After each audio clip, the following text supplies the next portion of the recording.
2020년 8월 29일 토요일 새벽 예배입니다. 오늘 함께 나누실 말씀은 구약성경 이사야 37장 21절에서 38절입니다. 이사야 37장 21절에서 38절 드라마 바이블로 함께 보고 듣고 읽도록 하겠습니다. 아모스의 아들 이사야가 사람을 보내어 히스기야에게 이르되, 이스라엘의 하나님 여호와께서 말씀하시되, 내가 아수르의 산헤리브 왕의 일로 내게 기도하였도다 하시고, 여호와께서 그에 대하여 이같이 이르시되, 처녀딸 시온이 너를 멸시하며 조소하였고 딸 예루살렘이 너를 향하여 머리를 흔들었느니라. 내가 회방하며 능욕한 것은 누구에게냐? 네가 소리를 높이며 눈을 높이들어 향한 것은 누구에게냐? 곧 이스라엘의 거룩하신 이에게니라. 내가 네 종을 통해서 주를 회방하여 이르기를, 내가 나의 허다한 병거를 거느리고 산들의 꼭대기에 올라가며 레바논의 깊은 곳에 이르렀으니, 높은 백향목과 아름다운 향나무를 베고 또 그 제일 높은 곳에 들어가 살진 땅의 수풀에 이를 것이며, 내가 우물을 파서 물을 마셨으니 내 발바닥으로 애굽의 모든 하수를 말리리라 하였도다. 내가 어찌하여 듣지 못하였느냐? 이 일들은 내가 태초부터 행한 바요 상고부터 정한 바로서 이제 내가 이루어 네가 견고한 성읍들을 헐어 돌무더기가 되게 하였노라. 그러므로 그 주민들이 힘이 약하여 놀라며 수치를 당하여 들의 풀같이, 푸른 나물같이, 지붕의 풀같이, 자라지 못한 곡초같이 되었느니라. 내 거처와 내 출입과 네가 나를 거슬러 분노함을 내가 아노라. 네가 나를 거슬러 분노함과 내 오만함이 내 귀에 들렸으므로 내가 갈고리로 내 코를 꿰며 재갈을 내 입에 물려 너를 오던 길로 돌아가게 하리라. 왕이여, 이것이 왕에게 징조가 되리니, 올해는 스스로 난 것을 먹을 것이요, 둘째 해에는 또 거기에서 난 것을 먹을 것이요, 셋째 해에는 심고 거두며 포도나무를 심고 그 열매를 먹을 것이니이다. 유다 족속 중에 피하여 남은 자는 다시 아래로 뿌리를 받고 위로 열매를 맺으리니, 이는 남은 자가 예루살렘에서 나오며 피하는 자가 시온산에서 나올 것임이라. 만군의 여호와의 열심히 이를 이루시니이다. 그가 이 성에 이르지 못하며 화살 하나도 이리로 쏘지 못하며 방패를 가지고 성에 가까이 오지도 못하며 흉벽을 쌓고 치지도 못할 것이요, 그가 오던 길 곧 그 길로 돌아가고 이 성에 이르지 못하리라. 나 여호와의 말이니라. 대저 내가 나를 위하며 내 종 다윗을 위하여 이 성을 보호하며 구원하리라. 여호와의 사자가 나가서 아수르 진중에서 18만 5천인을 쳤으므로 아침에 일찍이 일어나 본즉 시체뿐이라. 이에 아수르의 사네립 왕이 떠나 돌아가서 니느웨에 거주하더니, 자기 신 니스록의 신전에서 경배할 때에 그의 아들 아드람멜렉과 사레셀이 그를 칼로 죽이고, 아라랏 땅으로 도망하였으므로 그의 아들 에셀핫돈이 이어 왕이 되니라. 오늘도 주신 하나님의 말씀을 통해서 우리를 향한 하나님의 선하신 뜻과 인도하심을 발견하며 주님과 동행하고 성령의 음성에 귀 기울이는 복된 삶을 살아가시는 저와 여러분 되기를 축복합니다. 36장과 37장은 히스기야의 반응에 초점을 맞춰 아수르 왕 사네립의 위협을 보고하는 부분입니다. 협상단의 보고를 받은 히스기야는 신하들을 예언자 이사야에게 보내 중보기도를 부탁하고 자신은 굵은 베옷을 입고 여호와의 집으로 올라갑니다. 사네립의 위협적인 편지를 받았을 때에도 그 편지를 가지고 여호와의 집으로 올라가 그것을 여호와 앞에 펴놓고 기도합니다. 그는 사네립이 살아계시는 하나님을 해방하였다고 고발하면서 하나님께서 당신의 명예를 위해 사네립의 교만을 징계해 주시기를 간구합니다. 또한 응답으로 주어진 구원의 말씀에도 예루살렘의 해방을 이전 약속의 이행으로 언급하진 않습니다. 오늘 본문 21절은 여호와께서 히스기야의 기도에 대해 응답하여 주시는 것으로 시작합니다. 히스기야는 여호와께서 당신의 약속을 지키실 수 있도록 그분께 모든 것을 맡기며 그의 모습은 예루살렘 정치에서 여호와를 배제시켜버린 아버지 아하스의 모습과 대조됩니다. 여호와께서 히스기야의 기도를 들으시고 이사야를 통해 응답하십니다. 여호와를 모독하고 예루살렘을 위협했던 사네립은 시온에게 멸시와 조롱을 당할 것입니다. 사네립은 여호와를 모독함으로써 그분의 거룩하심을 훼손하였습니다. 불의하고 교만한 자들에게 하나님의 거룩하심은 파괴와 멸망을 의미합니다. 24절부터 25절의 인용문은 사네립의 오만을 노골적으로 보여주고 있습니다. 이 세상의 아수르의 침략에서 안전한 곳은 없습니다. 높은 곳이나 깊숙한 곳에 숨을지라도 목숨을 구할 수 없습니다. 높은 백향목과 아름다운 향나무로 울창한 산림지대도 아수르의 진군을 막을 수 없습니다. 물이 없는 지역에도 장애가 되지 않습니다. 심지어 애굽의 모든 군사력도 예외가 아닙니다. 침략하여 나일강의 모든 하천을 말려 애굽의 생명줄을 끊어버릴 것입니다.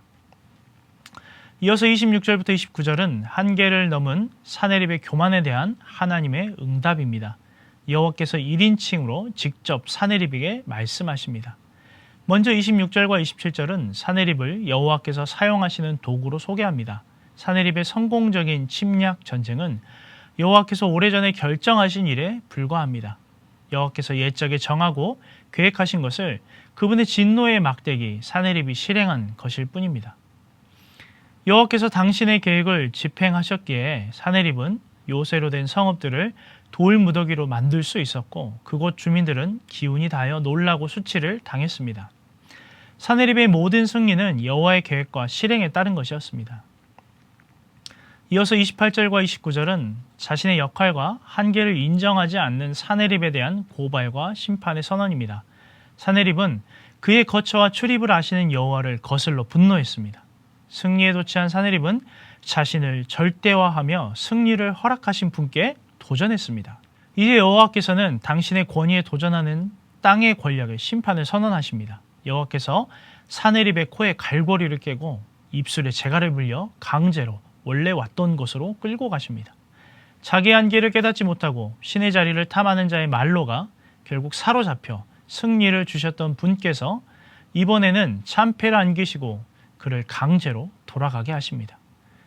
30절부터 32절은 히스기야에게 주는 징조가 기록되어 있습니다. 여호와의 간섭으로 아수르 군대가 철군하지만 그것으로 유다의 위기가 다 해결되는 것은 아닙니다. 아수르의 군대는 유다의 모든 견고한 성을 쳐서 점령하고 예루살렘만 남겨두고 있었습니다. 아수르의 침략으로 유다 땅은 완전히 폐허가 되어버렸습니다. 성과 가옥은 파괴되고 경작지는 황폐해졌습니다. 많은 주민이 죽거나 사로잡혔고 가축과 식량은 약탈당했습니다. 이사야가 히스기야에게 준 징조는 아수르의 철군 이후를 내다본 것입니다. 하나님께서는 이 징조를 통해 아수르의 침략으로 황무지가 된 유다 땅이 짧은 시간, 3년의 시간 안에 회복될 것을 약속해 주십니다. 30절의 기록처럼 아수르가 침략한 올해에는 스스로 난 것을 먹고 후년에는 씨를 뿌려서 곡식을 거두고 포도원에 나무를 심고 그 열매를 먹는다라고 합니다. 첫째 해와 둘째 해는 농사를 짓지 못하고 폐허가 된 농경지나 들판이나 산에서 자연적으로 자란 것을 먹고 셋째 해에는 씨를 뿌려 수확하고 포도나무를 심어 그 열매를 먹는다고 하는 것입니다. 사실 폐허가 된 포도나무에는 포도원에 포도나무를 심어 한 해 또는 3년 만에 포도를 수확한다는 것은 사실적인 표현이 아닙니다. 구약 성경에서 3년은 자주 새로운 사건을 기다리는 기간으로 사용됩니다. 전쟁의 후유증으로 얼마 동안 기근을 피할 수 없겠지만 여호와의 간섭으로 곧 회복이 될 것임을 보여주는 것입니다. 사네립의 손에서 예루살렘을 구원하신 여호와께서 이제 아수르의 침략으로 황무지가 되어버린 경작지도 다시 농사를 지을 수 있도록 회복시켜 주시는 것입니다. 그분께서 복을 내려 땅이 다시 풍성한 결실을 맺고 주민들은 정상적인 삶을 되찾게 됩니다. 이런 모습을 통해 유다는 자력으로 살아남고 회복되는 것이 아니라 모두 여호와 하나님의 극적인 개입으로 구원을 얻고 회복된다는 것을 말씀을 통해 알 수 있습니다. 이스라엘은 예루살렘의 구원과 회복이 전적으로 여호와 하나님의 은총에 속함을 알아야 했습니다. 계속해서 33절부터 35절은 예루살렘에 대한 하나님의 보호의 약속이 기록되어 있습니다. 앞선 29절까지의 연속된 부분으로 이해하시면 됩니다. 마지막 36절부터 38절은 사네립의 원정의 결말에 해당됩니다. 여호와의 사자가 앗수르 진영을 쳐서 18만 5천인을 죽인다고 합니다. 사실 사네립의 군대가 어떻게 괴멸했는지는 전통적으로 역병으로 생각하지만 정확한 것은 우리가 알 수 없는 영역입니다. 어찌되었건 여호와를 모독하였던 사네립의 원정은 하나님의 손에 의해 실패하고 돌아가서 대략 20년이 지나 칼에 맞아 죽습니다. 주전 681년 자기 신 니스록의 신전에서 경배할 때 사네립은 그의 두 아들에 의해 암살당하고 맙니다. 여호와의 전에 올라가서 여호와의 도움을 간구한 히스기야는 구원을 받았고 사네립은 자신이 섬기는 니스록의 신전에서 경배하다 죽임을 당합니다. 사랑하는 성도 여러분, 오늘 본문을 통해 우리는 다시 깨닫게 됩니다. 첫 번째, 모든 역사의 주관자는 여호와 하나님이시다라는 것입니다. 두 번째, 하나님의 약속은 반드시 성취되고 이루어진다라는 것입니다. 세 번째, 하나님은 당신의 백성에게 때로는 모진 훈계와 고난을 주시지만 결국은 회복과 구원의 손길을 베푸시고 선한 길로 인도하신다라는 것입니다.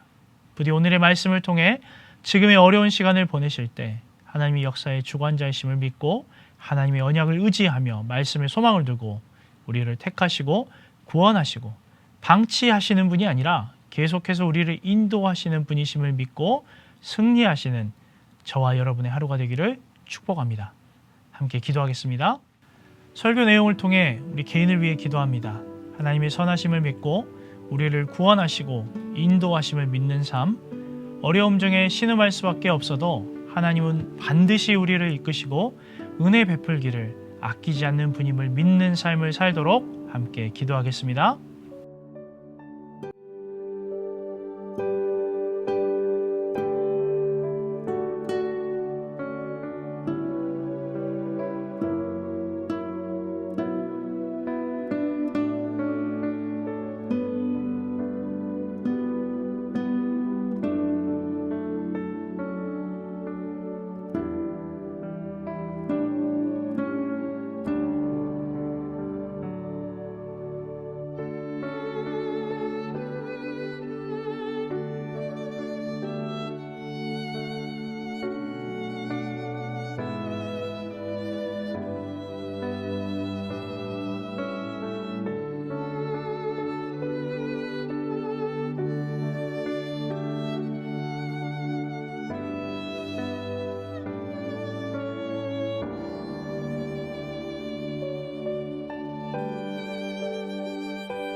열방과 민족을 위해 기도합니다. 코로나19가 급속도로 퍼져가고 있고 교회가 지탄받는 상황 가운데 하나님께서 나라와 민족 또 조국 교회를 불쌍히 여겨주시고 속히 회복되어질 수 있도록 경제적으로 이념적으로 건강과 여러 어려움에 처한 조국이 복음과 신앙으로 하나 되고 회복되어질 수 있도록 일선 현장에서 수고하고 있는 모든 의료진, 공직자, 봉사자와 수고하는 분들에게 힘과 능력을 더해주시도록 함께 기도하겠습니다.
교회를 위해 기도합니다. 담임 목사님 청빙 과정이 하나님의 은혜와 섭리 안에 이루어지고 청빙위원들이 더욱 기도하며 하나님의 뜻을 찾을 수 있도록 교회의 모든 사역이 하나님의 뜻대로 이루어지도록 기도해 주시고 안전하게 모여 자유롭게 예배드리고 교제할 수 있도록 또한 성도들 중에 어려운 형편과 말 못할 고난에 처한 지체들을 주님께서 회복시켜 주시고 하나님의 은혜로 돌보아 주시도록 함께 기도하겠습니다.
마지막으로 선교사님과 환우들을 위해 기도합니다.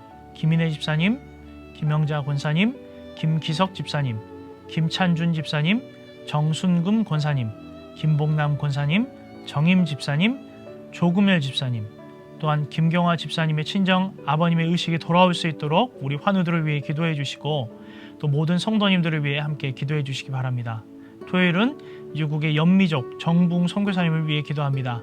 선교사님들의 건강을 회복시켜 주시고 주께서 붙잡아 주시며 귀국 이후의 일정을 주님께서 함께 하여 주시도록, 또한 열방에 파견되어 수고하고 계시는 모든 선교사님들과 또 사역과 가정을 위해서 기도해 주시기 바랍니다. 함께 기도하겠습니다.